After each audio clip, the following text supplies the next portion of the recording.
Merci, Monsieur le Président. Alors, cette proposition est issue effectivement des travaux que nous avions menés dans la mission d'évaluation avec Alain Ramadier, où nous avions entendu les enfants et où un cas nous avait quand même interpellé, celui de Liès, qui a été placé à quelques jours et jusqu'à ses 18 ans, alors que tout le monde savait que sa maman ne pourrait jamais s'en occuper, ne pourrait jamais le reprendre.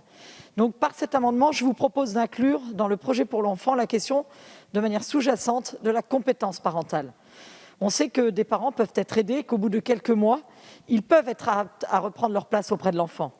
Mais il y a aussi des situations où l'on voit que les parents ne sauront pas s'occuper dans le futur, plus ou moins proche de leurs enfants. Dès lors, cette perspective doit guider le mode de placement et les travaux qui sont mis en œuvre autour de l'enfant.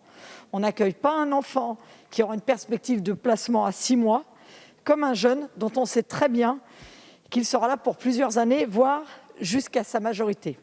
Je vous propose donc d'inclure réellement l'évaluation de la compétence des parents pour adapter le parcours de l'enfant, voire même pour les proposer à l'adoption simple, comme le proposait Monique Limon, d'ouvrir un petit peu cette adoption simple. Mais pour ça, il faut connaître les parents et faire une évaluation objective de leurs compétences parentales. Le 559, avis de la commission.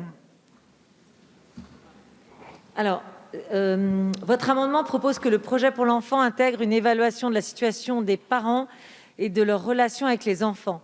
Cet ajout ne me paraît pas indispensable dès lors que l'évaluation de la situation familiale dans sa globalité est appréciée au début de sa prise en charge. Elle fait l'objet d'une nouvelle évaluation à chaque renouvellement de la mesure de protection. Le PPE contient déjà des éléments sur les parents, et notamment les objectifs qui sont les leurs et le rôle qui leur est dévolu dans le cadre de la prise en charge. Donc c'est un avis défavorable. Monsieur le ministre. Oui, je pense que c'est déjà satisfait par le deuxième alinéa de l'article L223-1.1.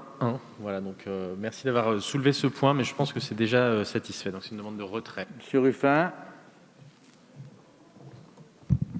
Oui, au-delà de l'amendement, on voit très bien qu'on est dans la fiction, là, parce qu'on parle du PPE comme s'il existait. Il existe dans la loi depuis 2007, c'est ça, pour les spécialistes?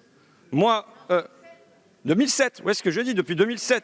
Depuis 2016, bon, excusez-moi. Mais en tout cas, moi, dans mon département, quand je vois, il n'y a pas un gamin sur 15 qui a un PPE. Et les référents de l'ASE, ils disent très bien que non, ils ne les font pas. Et quand ils le font, c'est sur un mode plus administratif, parce qu'il faut le faire, que sur un vrai mode de concertation et de réunion des acteurs.